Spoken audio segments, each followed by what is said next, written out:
입니다. 아멘. 오늘 하나님 말씀 보도록 하겠습니다. 베드로전서 2장 1절 2절입니다. 신약성경 베드로전서 2장 1절 2절입니다.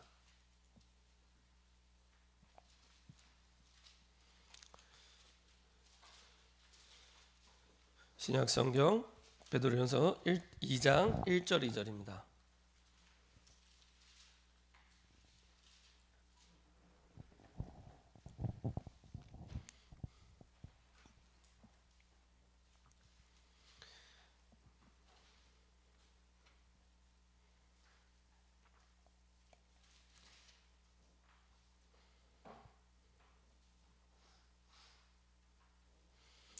베드로전서 2장 1절 2절 같이 한 목소리로 합독하겠습니다. 그러므로 모든 악독과 모든 기만과 외식과 시기와 모든 비방하는 말을 버리고 갓난아기들 같이 순전하고 신령한 젖을 사모하라. 이는 그로 말미암아 너희를 구원에 이르도록 자라게 하려 함이라. 아멘. 함께 할 말씀 제목은 말씀과 함께하는 생활입니다. 말씀과 함께하는 생활입니다. 예수님을 영접하면 신앙생활을 하게 됩니다. 신앙생활을 한다는 얘기는 사실은 이 말씀과 함께하는 생활을 하는 겁니다. 신앙이라는 얘기는 믿음이잖아요. 믿음인데 믿음은 들음에서 나고 들음은 그리스도의 말씀이라. 그래서 말씀이 없이는 믿을 수 없습니다. 우리의 믿음의 근거는 말씀밖에 없습니다. 응답도 아닙니다. 응답에 우리의 믿음의 근거가 되면 응답이 있으면 믿고 없으면 안 믿습니다. 이건 완전히 소뚜껑 같은 신앙이 되는 겁니다. 근데 대부분 그렇게 믿고 있고 그렇게 믿는 걸 기복신앙이라고 얘기를 합니다. 그러니까 응답이 오면 너무 기쁜데 없으면 낙심하고 이게 이제 소뚜껑 같은 신앙이 되는 겁니다. 근데 우리의 믿음의 기준은 응답이 아니라 하나님의 말씀입니다. 그래서 응답이 있든지 없든지 하나님의 말씀이 맞으면 가는 거고 하나님의 말씀이 서면 서는 거고 그렇죠? 말씀대로 인도받는 삶입니다. 그래서 하나님의 말씀이 없으면 믿음도 없습니다. 믿음의 근거가 없는데요. 그렇죠? 우리의 믿음의 근거는 하나님의 말씀밖에 없습니다. 그래서 우리가 분명하고 선명하게 정확하게 하나님의 말씀을 붙잡아야 됩니다. 우리가 믿습니다 하면서 내 마음에 하나님의 말씀이 없으면 안 믿는 겁니다. 안 믿는 겁니다. 아무리 믿습니다 해도 그는 그야말로 이게 좀 죄송한 표현인데 뻥입니다. 예, 안 믿는 겁니다. 근데 저는 어렸을 때부터 신앙생활하면서 교회에서 이렇게 믿습니다 하면서 이게 말씀을 믿는 게 아니라 이게 다른 걸 믿는 분들을 너무 많이 봤기 때문에 예를 들면 그런 거죠. 제가 이게 고3 되니까 이게 교회 어른들이 얘기를 많이 해서 공부 열심히 해라. 거기까지는 좋아요. 공부 열심히 해야지 훌륭한 사람 된다. 공부 열심히 해서 좋은 대학 가야 돼. 그래야지 하나님의 영광 가리지 않아. 라고 성경에 없는 얘기를 확신 가지고 얘기해요. 나쁜 얘기는 하는데 복음이 아닙니다. 그죠? 그러면 그 대학을 못 가면 그러면 하나님의 영광 가리는 겁니까? 아니잖아요.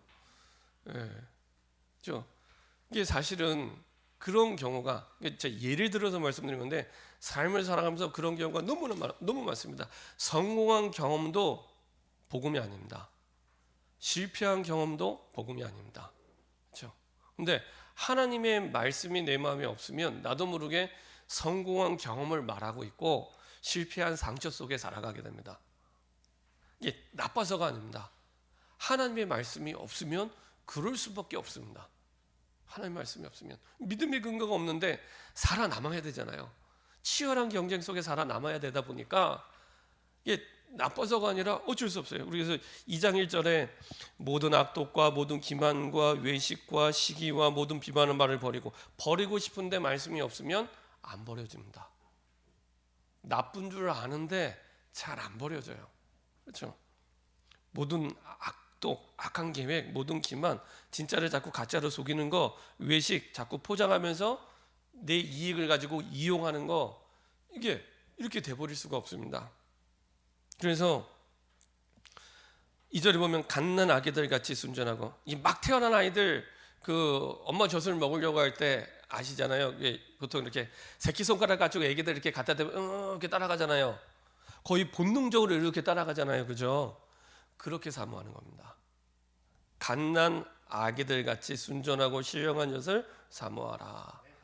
그러니까 내가 기분 좋으면 말씀 보고, 나 기분 나쁘면 안 보고, 그런 거 말고요. 아기가 갓난 아기가 이게 엄마 젖을 먹을 때 이게 기분 좋으면 먹고 기분 상하면 안 먹고 그런 거 아니잖아요. 그렇죠? 본능적으로 생명의 보존을 위해서는 먹어야 됩니다. 그렇죠? 먹어야 살게 됩니다. 전에도 유목생 그런 말씀하시더라고요. 아무리 세상에 방황해도 교회는 나와야 된다고. 그렇죠? 이게 하나님의 말씀을 놓치면 한 개를 놓치는 게 아니라 모든 걸 놓치게 됩니다.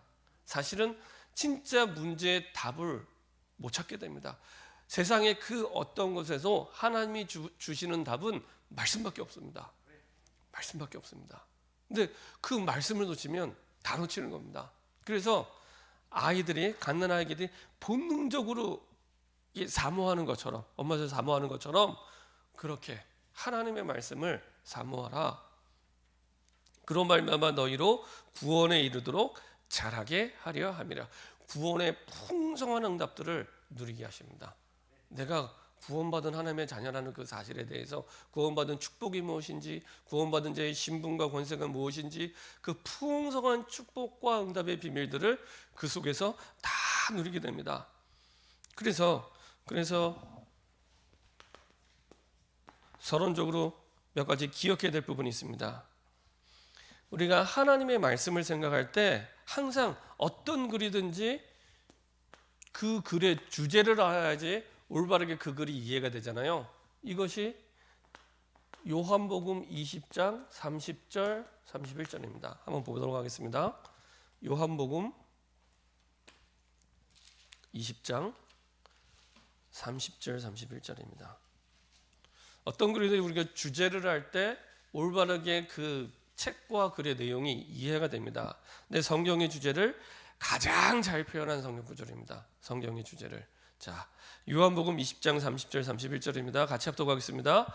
예수께서 제자들 앞에서 이 책에 기록되지 아니한 다른 표적도 많이 행하셨으나 오직 이것을 기록함은 너희로 예수께서 하나님의 아들 그리스도이심을 믿게 하려 하며 또 너희로 믿고 그 이름을 힘입어 생명을 얻게 하려 함이니라.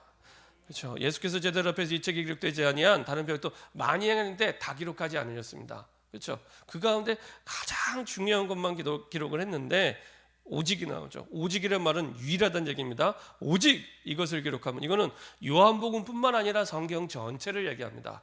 오직 이것을 기록하면 너희로 예수께서 하나님의 아들 그리스도이심을 믿게 하려 하며 또 너희로 믿고 그 이름을 힘입어 생명을 얻게 하려 함이니라.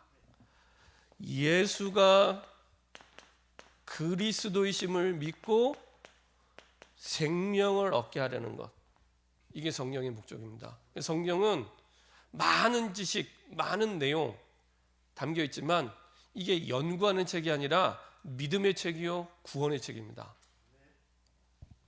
그 주제는 예수가 그리스도이심을 믿게, 세상에서 예수가 그리스도임을 믿게 할 수 있는 책은 성경밖에 없기 때문에, 그래서 성경을 통해 죽은 우리의 생명을 살리기 위해 성경을 주셨습니다. 그래서 1500년 동안 약 40명의 저자들이 이 성경을 기록을 했습니다. 근데 그 40명이 서로 만난 적도 없고 의논한 적도 없는데 주제가 같아요. 1500년 동안 40명의 각계각층의 직업을 가진 사람들이 기록을 했는데 주제가 같습니다. 예수가 그리스도라는. 이거는 사람이 쓴 책이 아니라 하나님의 성령이, 그렇죠? 하나님의 성령이 이것을 기록하게 하신 거죠. 그래서 하나님은 이 말씀을 통해서 우리가 구원받고 또 다른 영혼을 구원하기 위한 중요한 사실은 주제를 가지고 있습니다. 그래서 이 주제를 알고 성경을 볼 때 그제서야 비로소 성경이 이해되기 시작합니다. 사실 제가 복음 모르고 성경의 주제를 모르고 성경 볼 때는요 가장 졸린 책이었습니다. 전에도 말씀드린 대로 옛날 성경은 다 세로로 돼 있잖아요. 그것도 순서가 오른쪽에서 왼쪽으로. 얼마나 졸린지 모릅니다. 아니 왜 세상의 책대로 이렇게 좀 편하게 읽을 수 있도록 가로로 왼쪽에서 오른쪽으로 하면 좋겠는데 이게 오른쪽에서 왼쪽으로 세로로 참 읽기도 불편하고요. 그러니까 원래 그 히브리 성경책을 흉내내기 위해서 히브리 이 글은 그 오른쪽에서 왼쪽으로 이렇게 쓰거든요. 그래서 오른쪽에서 왼쪽으로. 그러니까 이 성경처럼 잠이 오는 책이 없었습니다. 근데 복음을 알고 나서 하나님의 자녀가 되어서 성경 볼 때요, 이게요 진짜 시편 기자에 있는 말씀처럼 꿀송이보다 달 만큼 진짜로 어떻게 이런 말씀을 이렇게 말씀하고 있을까? 진짜 기가 막히다. 이런 내용들이요, 진짜 구석구석.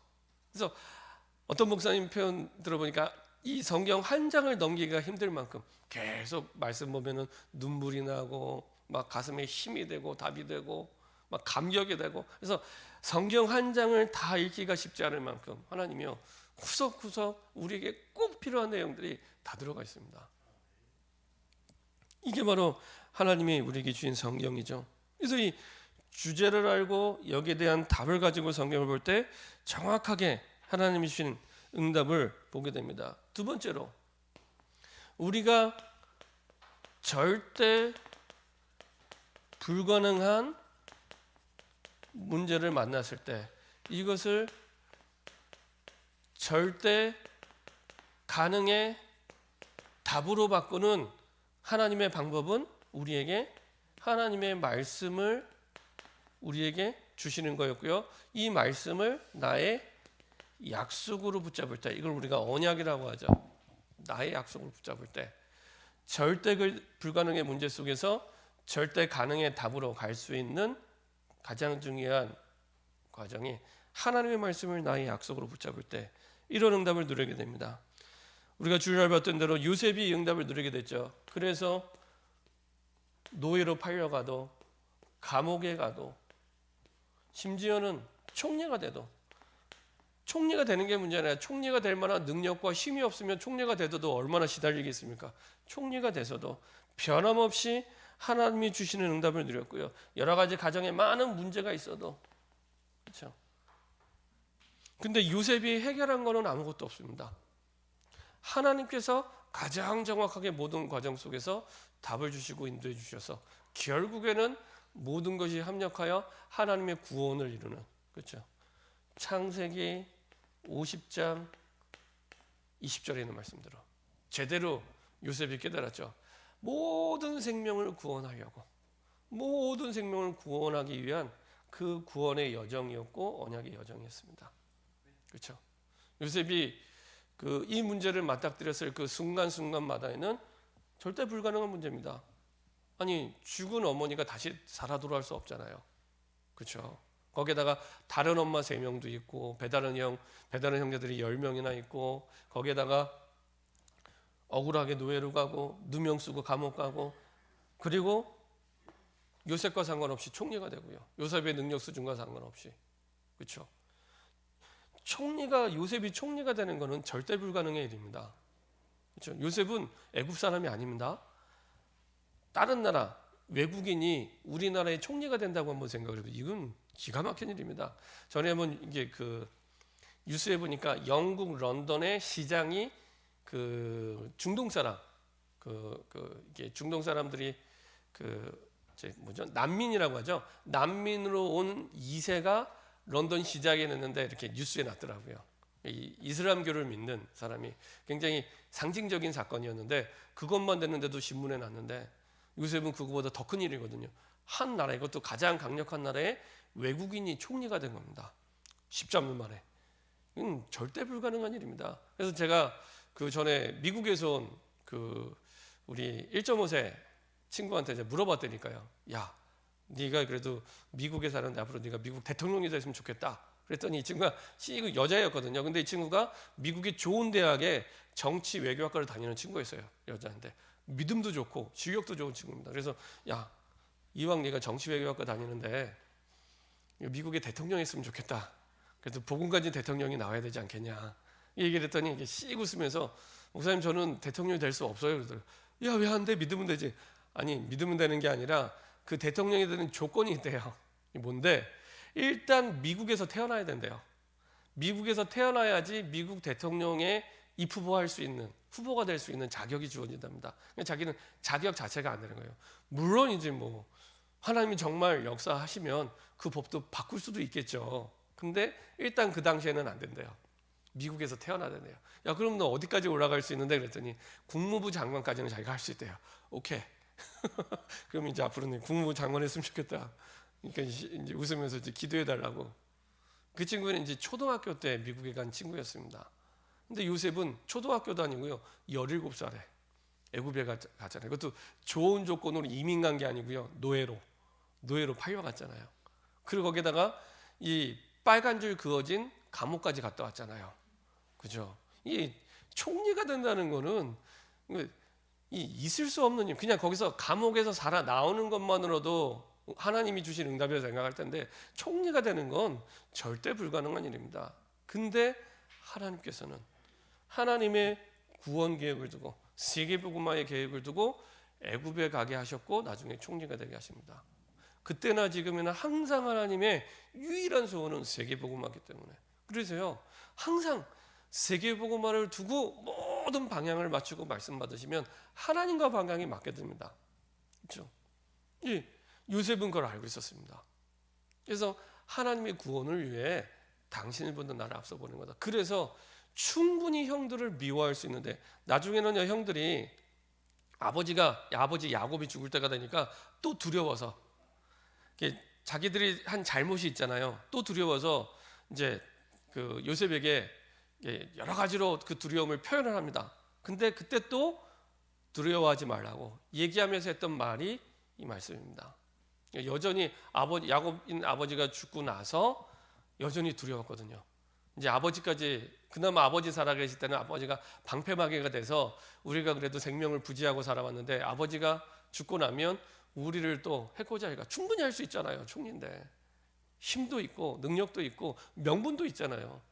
분명히 잘못됐잖아요. 누가 봐도 감옥에 넣어도 아무 말 하지 않을 만큼, 그렇죠? 그럼에도 불구하고 그걸 참는 게 아니고요, 이해하고 초월한 겁니다. 그래서요, 문제가 오거나 화가 나거나 어려움 당하면 참지 마세요. 참으면 병 생깁니다. 뭐 어떻게 하면 되냐? 말씀 속으로 하나님의 말씀을 내 약속으로 붙잡으면 참는 게 아니라 수용이 되고 초월하게 됩니다. 그렇지 않으면 구원은 받았는데 계속 내가 병이 됩니다. 하나님의 구원 계획과 상관없이 내가 막 힘들어하고 시달리고 눌리고 그렇게 됩니다. 근데 하나님은 충분하고 완전한 답을 말씀을 통해 항상 미리 주십니다. 그래서 주일날 드리는 예배가 굉장히 중요합니다. 가장 중요한 시간입니다. 일주일에 168시간 가운데 우리의 한 주간의 모든 성공과 실패는 예배 시간에 결정이 납니다. 더 자세히 말하면 예배 시간에 하나님의 말씀을 내가 어떻게 받고 있느냐, 그때 결정나는 겁니다. 그때입니다. 모세의 손이 올라갈 때 전쟁에서 승리하고 내려갈 때 전쟁에서 사실은 졌던 것처럼 나가서 싸우는데 결정나는 게 아니라 그 뒤에 손을 들고 하나님을 향하여 서 있는 모세의 손에 따라 달라지는 것처럼 내가 하나님의 말씀을 어떻게 받고 있느냐, 그때 모든 게 결정하게 됩니다. 그때입니다. 전도도 그렇고요. 그리고 모든 응답도 다 마찬가지입니다. 그래서 우리가 주의 첫날 예배드리잖아요. 그렇죠? 굉장히 의미가 있습니다. 주의 첫날 우리가 미리 하나님의 말씀을 받습니다. 한 번도 가보지 않은 우리 인생의 여정을 가기 전에 미리 말씀 받고 미리 힘을 얻고 미리 답을 가지고 가는 겁니다. 그래서 혹시나 주중에 내가 또 해결할 수 없는 문제와 고민과 사건이 있을 때 다시 그때 강단의 말씀을 펴서 확인하시면 됩니다. 도대체 내가 처한 상황과 환경이 하나님의 어떤 계획이 있는지, 어떤 숨은 뜻이 있는지 반드시 있습니다. 절대로 하나님은 우연의 하나님이 아닙니다. 반드시 하나님은 계획을 가지고 절대 주권 속에 우리의 모든 걸음을 인도하십니다. 그렇죠? 우연히 어쩌다가 그런 거 없습니다. 우리는 우연히 어쩌다 생각할 수 있지만 하나님의 사전에 우연 없습니다. 하나님의 절대 계획 속에서, 하나님의 절대 주권 속에서 하나님은 반드시 중요한 계획을 가지고 인도하십니다. 그래서 하나님의 자녀인 요셉이 노예로 끌려가도 감옥에 가도 하나님이 안 막으셨어요. 전등하시는 하나님이 막을 수 있는데 안 막았습니다. 노예로 끌려가는 것보다 감옥에 끌려가는 것보다 더 중요한 하나님의 숨은 계획이 있었기 때문에 그렇습니다. 그래서 우리가 기도할 때 문제 해결해 주세요라고 기도하는 게 아닙니다. 그렇죠? 해결이 돼도 되고 안 돼도 돼요. 문제 해결 안 됐잖아요. 노예로 끌려갔잖아요. 그죠? 문제 해결 안 됐습니다. 누명 쓰고 감옥 갔잖아요. 문제 해결이 안 됐습니다. 그죠? 문제를 해결해 달라고 기도하는 게 아니라 하나님의 숨은 계획이 무엇입니까? 이 구원받았다면 우리 인생의 모든 문제는 요한복음 19장 30절 십자가에서 완전히 영원히 단번에 끝났습니다. 우리의 과거 문제도 끝났습니다. 오늘의 문제도 끝났습니다. 미래 문제도 끝났습니다. 우리에게 구원받은 하나님의 자녀라면 우리에 와 있는 모든 문제는 구원받는 그 순간부터 내 거 아닙니다. 절대 내 거 아닙니다. 속지 마세요. 속지만 않아도 됩니다. 그렇기 때문에 문제를 해결해 주세요라고 기도하는 게 아니라 하나님의 숨은 계획이 뭡니까? 그 계획은 하나님의 말씀 속에서 찾게 됩니다. 그 말씀 속에 하나님의 계획을 붙잡을 때 우리가 말씀을 따라가게 되죠. 그걸 보고 성령 인도라고 얘기하고요. 복음을 누린다 이렇게 얘기합니다. 그렇죠? 하나님의 말씀이 답으로 믿어질 때 참 평안이 오기 시작합니다. 나중에 말씀드리겠지만은 요한복음 14장 27절에 세상이 줄 수 없는 평안이 그때부터 오기 시작합니다. 그렇죠? 이건 나를 낳아준 부모님도 줄 수 없는 평안이 그때부터.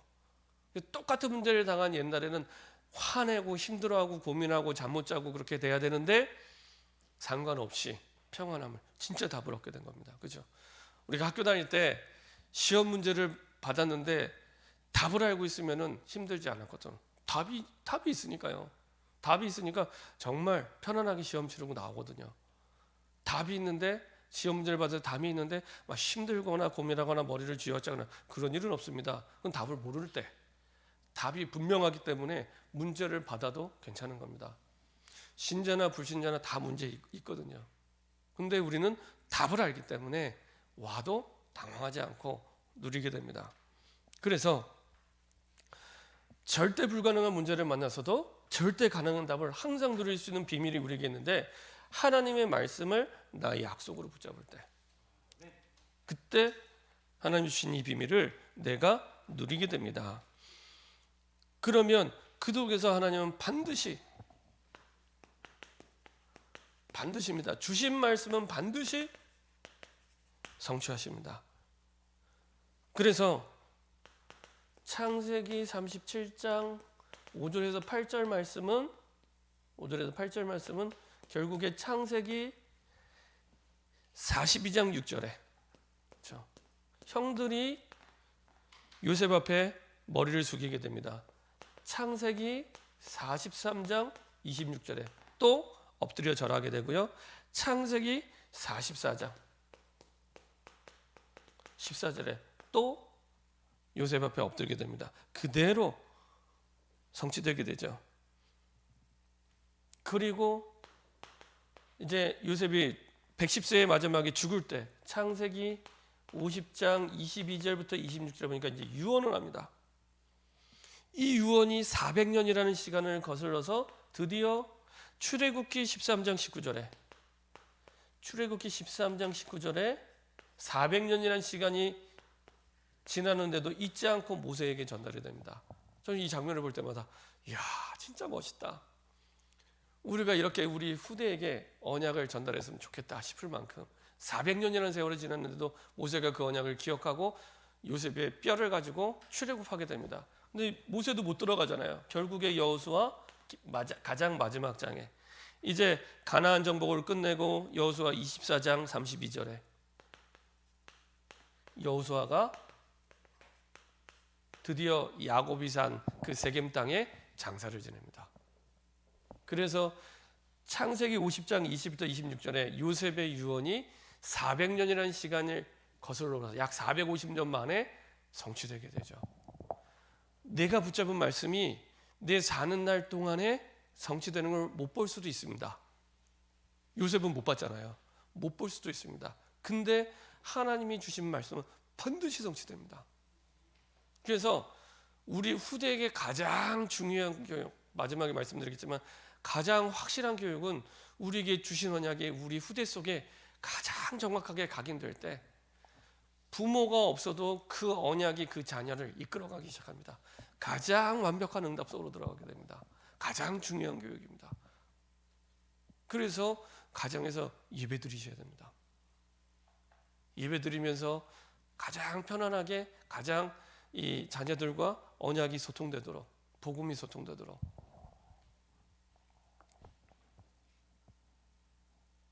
그래서 어떤 교회 같은 경우에는 보통은 요새 교회들의 추세가 저녁 예배를 잘 안 드리잖아요. 간혹가다 저녁 예배 드리는 교회가 있는데 어떤 교회 보니까 굉장히 큰 교회인데 저녁 예배가 없는 대신 그 주일 저녁 8시를 그 교회 모든 가정들이 가정 예배 드리는 시간으로 정해놓고 예배를 드리더라고요. 그래서 참 그것도 참 괜찮겠다. 그래서 기도하고 있습니다. 대신에 이제 가정 예배 드릴 수 있도록 따로 이제 뭐 이렇게 메시지도 준비하고 뭐 이렇게 순서도 했는데 일단은 가장 기본적으로 주일날 우리가 받았던 말씀을 새로운 말씀을 안 받아도 괜찮습니다. 주일날 받았던 말씀도 저녁 때 드라마 보다가 다 까먹거든요. 그래서 주일날 오전에 받았던 말씀을 이미 말씀은 많이 받고 있기 때문에 받았던 말씀을 한 번 더 확인만 해도 됩니다. 그래서 주일날 오전에 그 드렸던 그 주보를 가지고요 그대로 한 번 더 들으시면 됩니다. 뭐 찬송가는 내가 좋아하는 찬송을 바꾸셔도 되고요. 그대로 사도신경하고 그다음에 가족들이 돌아가면서 대표기도 하고 찬송가 한 장 부르고 그다음에 말씀을 같이 이렇게 잠깐 묵상하고 한 5분 정도 이렇게 묵상하고 이렇게 포럼하시고 그리고 이제 포럼할 때 나는 기도 제목 가지고 기도하고 주기도문 하시면 됩니다. 근데 이게 작은 부분 같은데 여기서 온 응답이 작지 않습니다. 그 제가 전에 섬기동 교회에서 가정 예배에 대해서 계속 이제 메시지가 나오면서 이제 가정 예배를 드리셨는데 그 교회가 이제 한 350명 모이는 교회인데 가정 예배 드리는 가정이 몇 가정이 없었어요. 그때 이제 몇 가정 가운데 이제 예배를 드리는데 처음에 뭐 1개월, 2개월, 3개월 때는 뭐 별 다른 게 없고 이제 그 장로님 가정이었는데 장로님의 딸이 청년부 회장이었어요. 가정 예배 드리는 시간만 되면 애가 시달리기 시작하더라고요. 그러니까 대학 청년부 활동을 하다가도 주일날 저녁 8시가 이제 가정 예배 시간인데 그러면 이제 한 1시간 전부터 30분 전부터 이제 가정 예배 가야 되는데 막 가기 싫다고 막 이러면서 이제 그러면서 또 가요. 근데 한 1년쯤 지나고 나니까 부모님과 이제 언약이 통하기 시작하는 거예요. 부모님과 언약 통하는 게 쉬운 것처럼 보지만 안 쉽습니다. 해보면 진짜로 내게 은혜 주신 말씀이 내 자녀와 통하는 게 통해서 포럼이 되고 기도가는 게 이게 쉽지가 않아요. 왜 그럴까요? 이게 그럴 이유가 없는데 뭔가 모른 불신앙과 막힌 담과 상처 때문에 이게 안 통해요. 근데 그 회장 친구도 사실은 아빠한테 받은 상처가 되게 많았습니다. 그래갖고 이게 안 통해서 본인 청년 회장인데 근데 나중에 한 1년쯤 지나고 나니까 이게 통하더라고요. 통하면서 하나님이 응답 주시는데 참 많은 부분에 하나님이 하시는 걸 보게 하시더라고요. 그래서 작은 부분인데요. 그렇죠. 혹시나 가정에 정말 큰 문제가 있다. 아예 매일 예배 드리시면 됩니다. 그게 가장 빠르고 가장 바른 응답입니다. 다른 방법이 절대 빠르지 않습니다. 가장 빠르고 가장 바른 방법입니다. 아브라함도 그렇게 응답받았고 야곱도 그렇게 응답받았습니다. 그렇죠.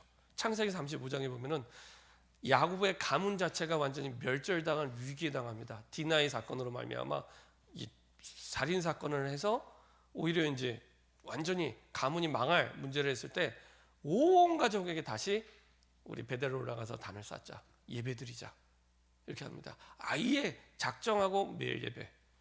아침 저녁으로 되면 더 좋습니다. 아예 내가 정말 중요하게 응답받을 문제가 있다. 아예 작정하고 아침 저녁으로 예배드리면 더 좋죠. 그렇죠? 근데 그 과정 속에 오는 응답은요 평생 합니다. 사실은. 그래서 전에도 그 유 목사님 그런 말씀하시더라고요. 유 목사님이 전도 운동하는 초창기에 정말 어려운 문제를 만났습니다. 보통 목사님 같으면 아마 목회를 그만둬야 될 만큼 큰 문제를 만났습니다.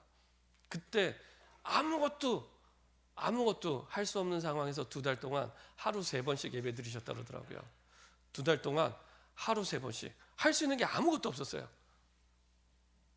이제 담임 목사로 갔는데 할 수 없는 게 아무것도 없을 만큼 2달 동안 힘들 때가 있었습니다. 그때 하루 3번 예배 드리시다 그러더라고요. 아침에, 점심에, 저녁에, 또 아침에, 점심에, 저녁에. 그 2달을 드렸는데 그 응답이 30년 시간을 넘어서 계속되더라. 이렇게 말씀하시더라고요. 그렇죠? 가장 빠르고 가장 바른 응답입니다. 하나님이 하시는 건 부작용도 없습니다. 내가 몸부림치면 반드시 부작용이 있는데 하나님이 하시면 부작용도 없습니다. 그래서 아예 작정하고 예배 드리시면 됩니다. 다른 거 찾지 마세요. 안 찾으셔도 됩니다. 다른 쌓고 예배만 드려도 됩니다. 근데 진짜 예배를 드리면 굉장한 중요한 평생의 응답이 이때부터 시작됩니다. 그래서 반드시 하나님이 주신 말씀은 성취되고 이루어지게 됩니다. 그래서 그 예배 가운데 가장 중요한 하나님의 말씀을 내가 어떻게 받느냐 굉장히 중요합니다. 그래서 성경은 하나님의 말씀은 우리 영혼의 양식입니다. 우리 육신의 양식은 매일 먹잖아요. 하루 3번씩. 근데 영혼의 양식은 거의 대부분 금식 중입니다. 그 영적으로 힘들어지고 피폐해질 수밖에 없습니다. 근데 그 영적 상태가 우리의 마음의 상태가 되고 우리의 마음의 상태가 우리의 육신의 상태가 됩니다. 그래서 그 결과물로 나중에 나오게 됩니다. 그렇죠? 그래서 오늘 봤던 베드로전서 2장 2절에 갓난아기처럼 신령한 젖을 사모하라. 그렇죠? 갓난아기처럼 본능적으로. 그리고 마태복음 4장 4절. 그렇죠? 예수님이 시험 받을 때 구약 성경을 인용하시죠. 사람이 떡으로만 살 것이 아니요 하나님의 입으로 나오는 모든 말씀으로 살 것이라. 그렇죠? 우리의 사는 것은 떡으로만 사는 것이 아니라 하나님의 입으로 나오는 모든 말씀. 그렇죠? 말씀으로 사는 겁니다. 두 번째로 이 성경은 살아계신 하나님의 말씀입니다. 히브리서 4장 12절에 있는 말씀대로 하나님의 말씀은 살았고 운동력이 있어, 활력이 있어. 바뀐 버전은 활력이 있어. 나에선 어떤 권보다리에 대하여 혼과 영과 골수를 찔러 쪼개까지 모든 것을 바꾸고 살리는 힘이 있습니다.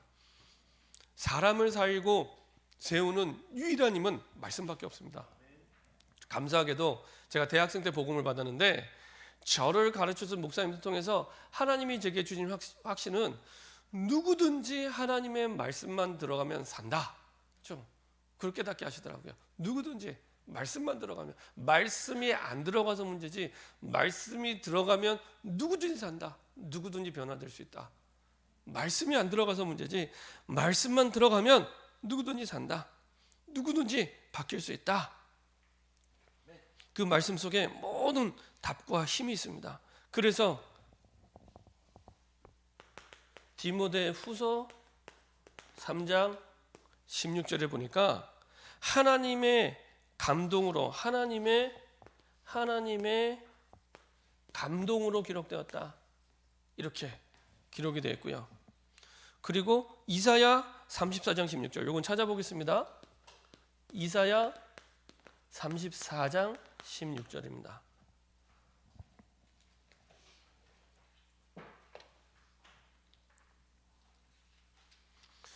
보통 이사야를 구약의 복음서라고 얘기하는데요. 이 이사야 34장 16절에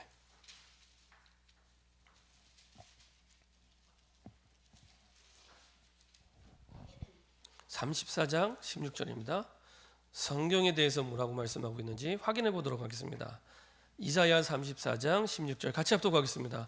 너희는 여호와의 책에서 찾아 읽어보라. 이것들 가운데서 빠진 것이 하나도 없고 제 짝이 없는 것이 없으리니 이는 여호와의 입이 이를 명령하셨고 그의 영이 이것들을 모으셨습니다. 여호와의 입이 이를 명령하셨고 그의 영이 성령이 이것들을 모으셨습니다. 그래서 1500년 동안 약 40명의 제자들이 40명의 저자들이 서로 의논한 적 없고 회의한 적 없는데 똑같은 주제 예수가 그리스도라는 복음이 기록될 수 있었던 건 그걸 기록해야 하신 그 하나님이 한 분이기 때문에 그렇죠. 하나님의 입이 명하셨고 그리고 그의 영이 이렇게 기록하게 하셨기 때문에 한 분 하나님이 기록하게 하셨기 때문에 그래서 통일성 있는 말씀이죠. 그래서 정확하게 통일성 있는 말씀으로 이렇게 되어 있습니다. 그래서 항상 구약이든 신약이든 예수가 그리스도라는 주제가 같습니다. 구약은 오실 메시아 그분이 오실 것이다. 신약은 그분이 오셨다. 근데 그 그리스도가 누구냐? 예수다. 그리고 그분이 다시 재림하실 것이다. 이게 성경의 주제입니다. 자, 성경의 줄거리입니다. 성경의 전체 줄거리입니다. 항상 이 줄거리대로 모든 성경들이 이런 흐름 속에 기록이 됐는데요. 하나님이 세상과 인간을 창조하셨다. 하나님께서 세상과 인간을 창조하셨다. 이게 창세기 1장의 내용이죠. 그 가운데 인간만 유일하게 하나님의 형상대로. 그래서 인간만은 하나님과 함께할 때만 행복하도록, 하나님 만나야만 살도록 이렇게 창조하셨고요. 그 인간이 하나님을 배반하고 타락하게 되죠. 그랬더니 인간이 하나님을 배반하고 사실은 불신앙하고 죄를 짓게 되는데 타락이죠. 그래서 하나님을 떠나게 됩니다. 이것이 인간의 유일한 문제입니다. 그래서 근본 문제라 이렇게 얘기를 합니다. 유일한 문제입니다. 우리가 말하는 세상의 문제가 올 수밖에 없는, 세상의 문제가 문제라고 될 수밖에 없는 근본 문제는 하나님을 떠났기 때문에, 하나님이 인간을 창조하셨는데, 모든 만물을 창조하시고 인간을 창조하셨는데 그 하나님을 떠남으로 말미암아 모든 게 사실은 문제가 된 거죠. 그래서 하나님을 떠난 생활이 불행을 가져다 주고 하나님을 떠난 생활이 고통을 가져다 주는 겁니다. 그리고 타락한 인간에게 하나님을 보여주시려고 아브라함을 부르시고요. 이때부터 이제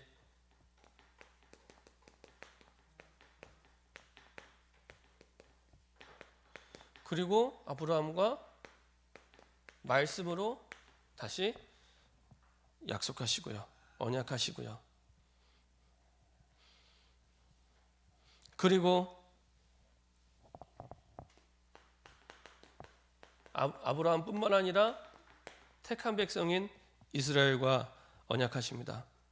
나중에 그 창세기 15장에 보면은 횃불 언약이라고 해서 다시 한번 아브라함이 계속 창세기 12장에 언약을 받았음에도 불구하고 계속 불신앙할 때 횃불 언약을 보여주는데, 그 횃불 언약 같은 경우는요, 아예 하나님이 얼마나 확신 가지고 말씀하시냐.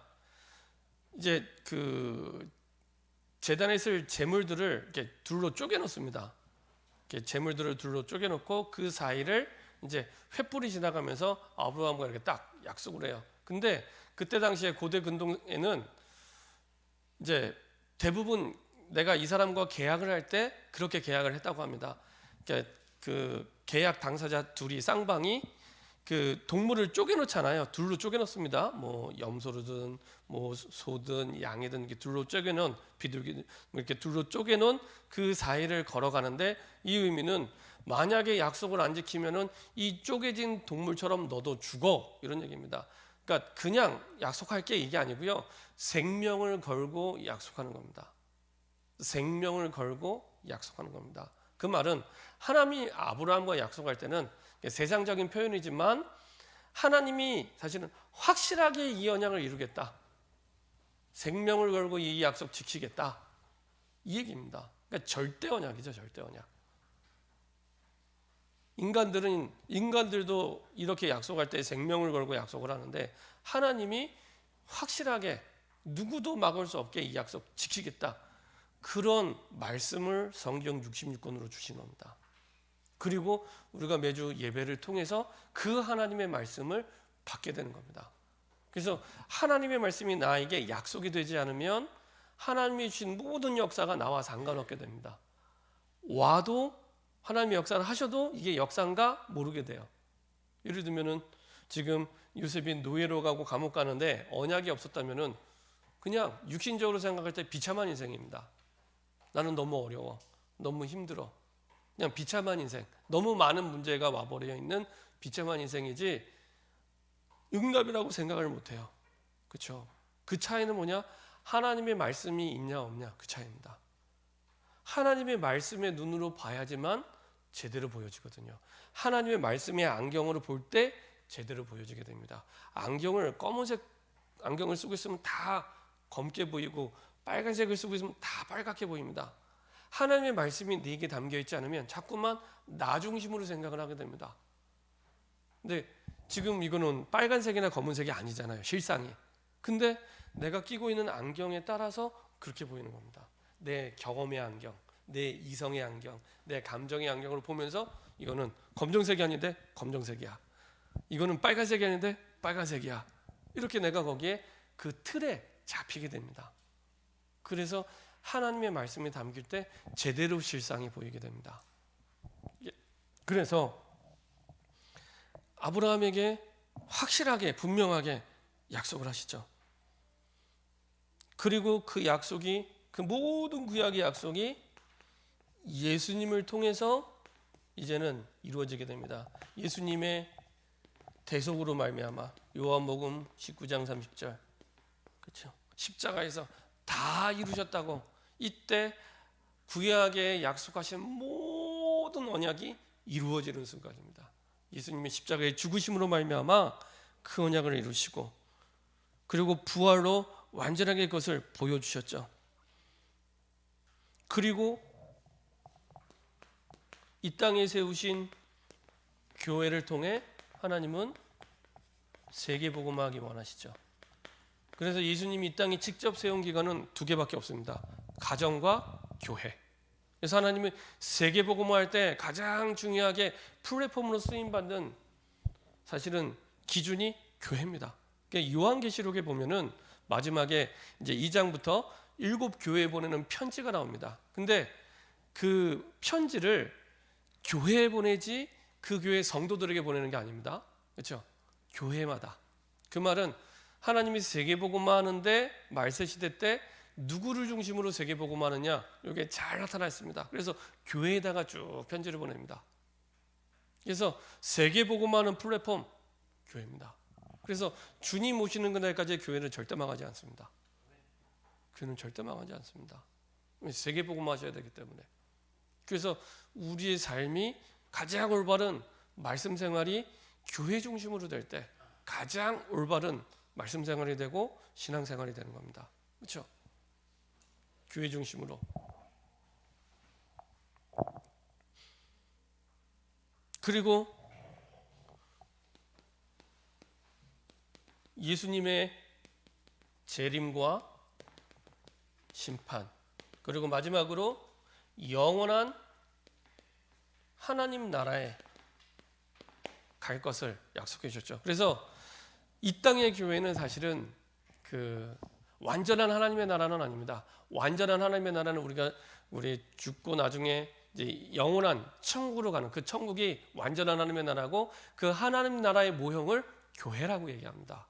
그래서 교회를 통해 하나님의 나라를 보는 것이 가장 정확한 답입니다. 그래서 교회 오면은 모든 성도들이 이제 한 주간 동안 힘들고 어렵고 고민하다가도 힘을 얻고 답을 얻고 행복을 얻고 또 한 주간을 정복할 수 있는 모든 걸 다 얻고 가는 하나님의 나라, 이 교회입니다. 그렇죠? 그래서 교회 오면 사실은 가장 중요한 게 예배입니다. 예배를 통해서 내가 힘을 얻고 답을 얻고, 교회 와서 봉사도 하고 헌신도 하고 다 하는데 예배 때 내가 말씀을 놓쳤다. 모든 걸 놓친 겁니다. 하나님과도 방향이 안 맞는 겁니다.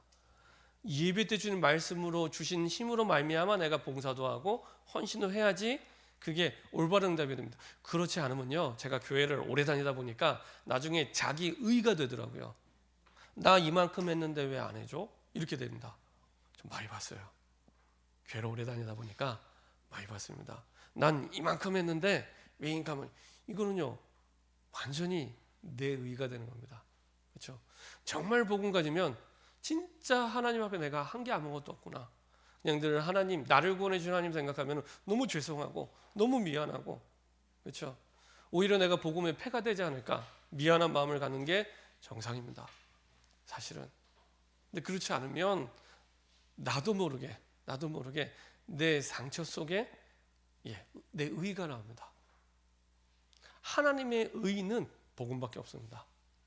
여기서 의는 한자로 보통 오르르이자를 씁니다. 오르르이. 하나님 보실 때 옳다는 건 딱 복음밖에 없습니다. 복음 기준으로 봐야지 가장 올바름이 보여지는 겁니다. 그렇지 않으면 내 의, 내가 옳다고 생각하는 기준을 가지고 자꾸 판단하고 정죄하고 갈등하고 고민하게 됩니다. 자기의. 그렇죠?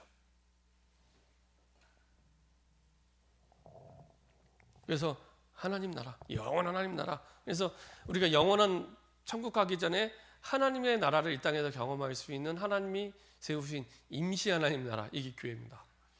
그래서 교회를 생각하면 자꾸 오고 싶어지고, 그리고 토요일 밤이 되면 내일 예배가 설레이고 소풍 가기 전날처럼 이렇게 돼야 정상입니다. 그래서 제가 기도하고 있습니다. 하나님, 정말 이렇게 주일 예배가 설레이고 기다려지고 기도가 되고, 이게 사실은 하나님의 나라를 기대하는 하나님의 백성이거든요.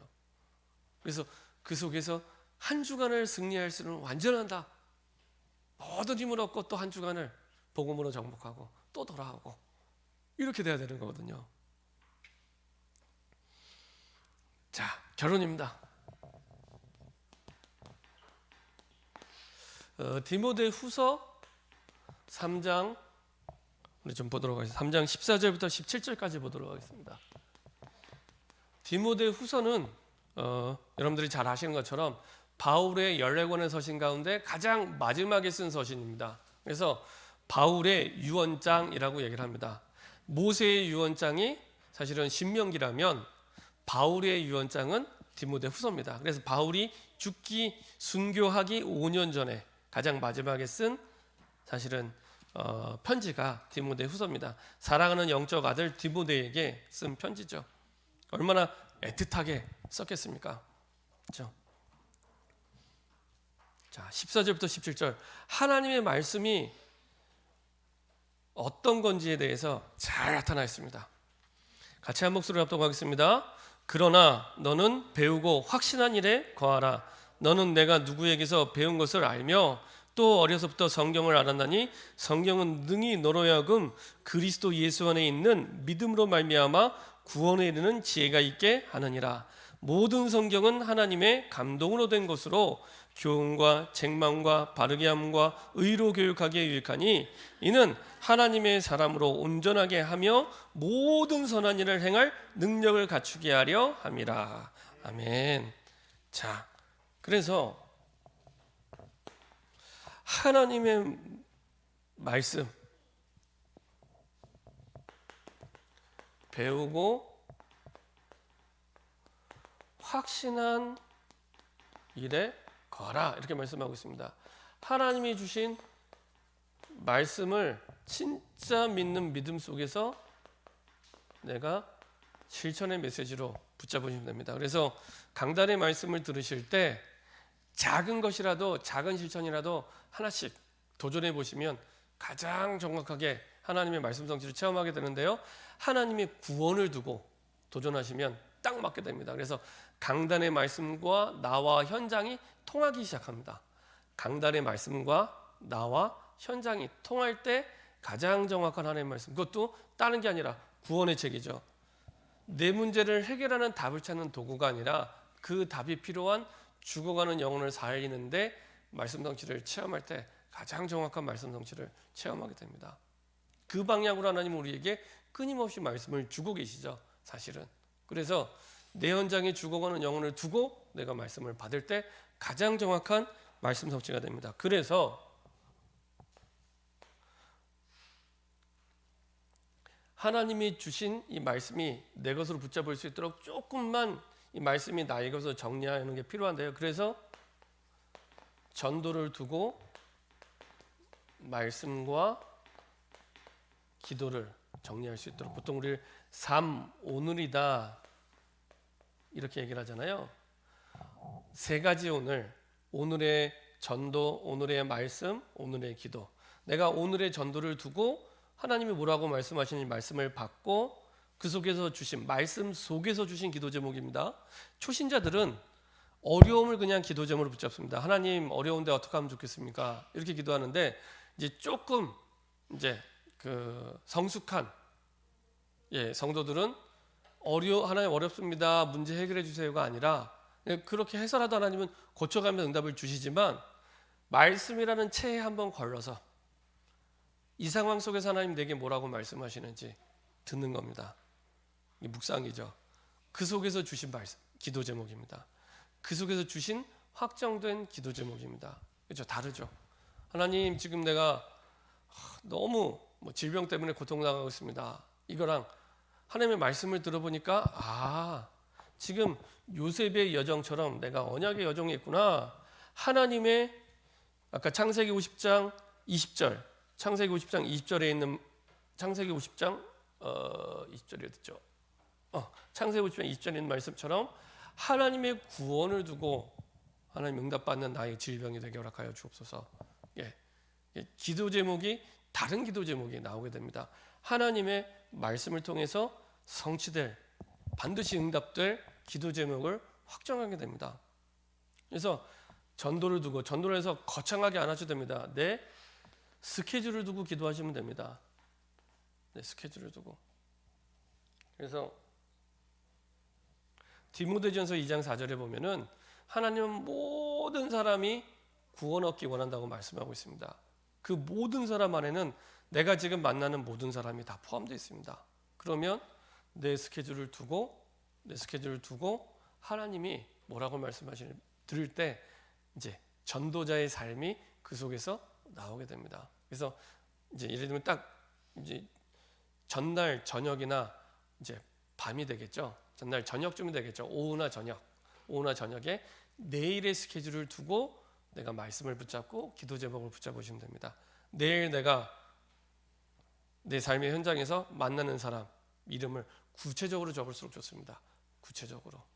그 다음에 가는 현장을 구체적으로 두고 말씀을 받고 기도 제목을 붙잡을 때 가장 정확한 말씀 성취의 답이 됩니다. 그래서 이렇게 응답 받으시면 되고요. 특별히 한 주간 동안 강단의 말씀이 각인되도록 기도하시면 됩니다. 강단의 말씀이 각인되도록. 그 각인의 기준은 뭐냐? 내 삶의 현장에서 진짜 주일 강단 말씀이 이렇게 성취가 되는구나라고 사실은 이게 확인될 만큼. 그래서 강단의 말씀을 가지고 지금의 내가 처하는 환경과 상황을 두고 계속 생각해 보세요. 매일. 하나님이요, 이 속에서 중요한 답을 보게 하십니다. 그리고 이것과 함께 주중에 이런 말씀의 흐름이 있습니다.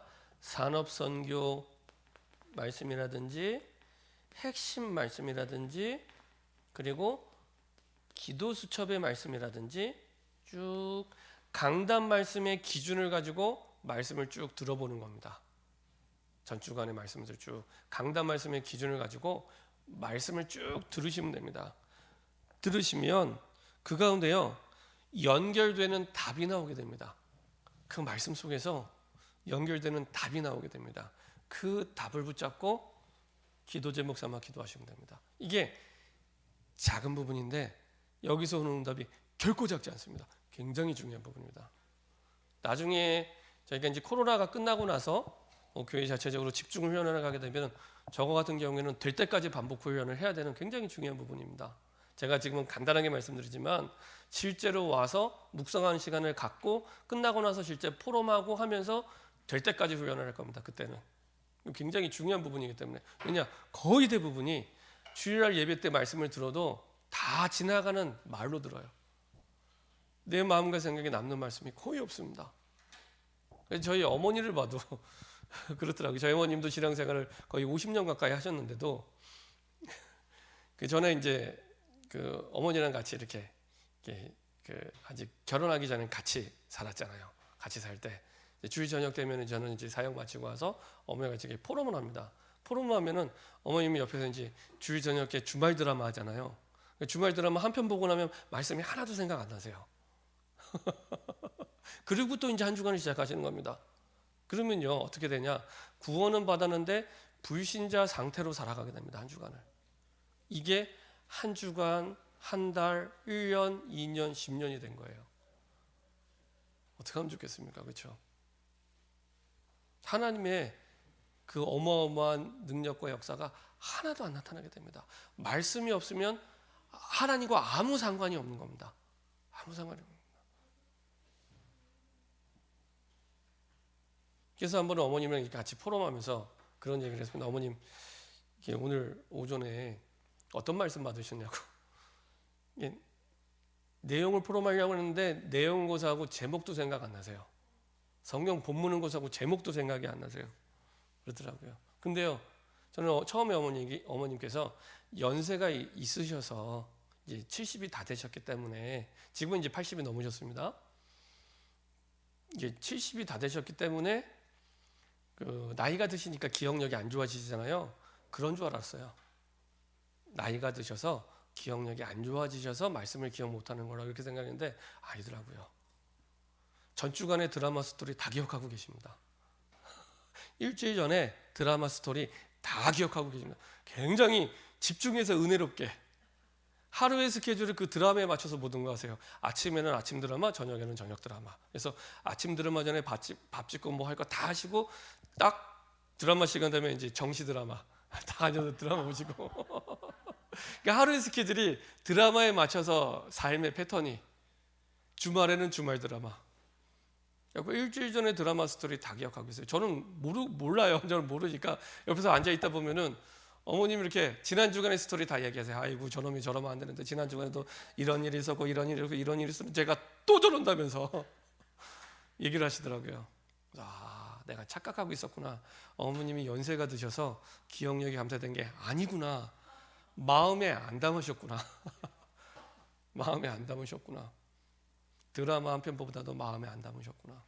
그러면 어려울 수밖에 없습니다. 어려운 게 정상입니다.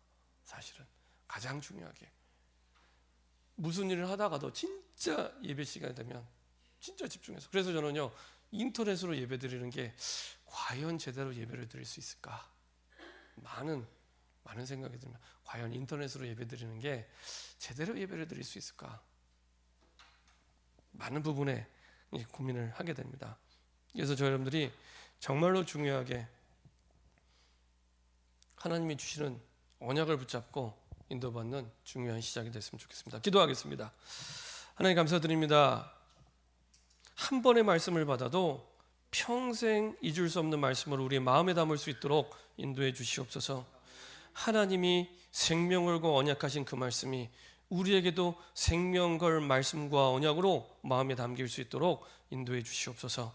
그래서 우리를 통하여 이 말씀이 현장에 하나님의 구원의 역사를 이루는 하나님의 구원을 성취하는 그 말씀이 될 수 있도록 축복하여 주옵소서. 우리가 매일의 스케줄 속에 복음 받아야 될 영혼을 두고 말씀을 마음에 담고 기도할 때 하늘문 여사 하나님이 하시는 걸 말씀을 통해 확인하게 하시고 보게 하시고 이것이 우리 후대 앞에서 부인할 수 없는 말씀의 증거가 될 수 있도록 말씀의 역사가 될 수 있도록 인도하여 주옵소서. 그래서 우리 후대가 주님의 언약을 놓치지 않고 주님 오시는 그날까지 재림하시는 그날까지 변질되지 않은 완전한 복음과 주의 언약 속에 승리하는 주인공이 되게 허락하여 주옵소서. 감사드리며 예수 그리스도의 이름으로 기도합니다. 아멘.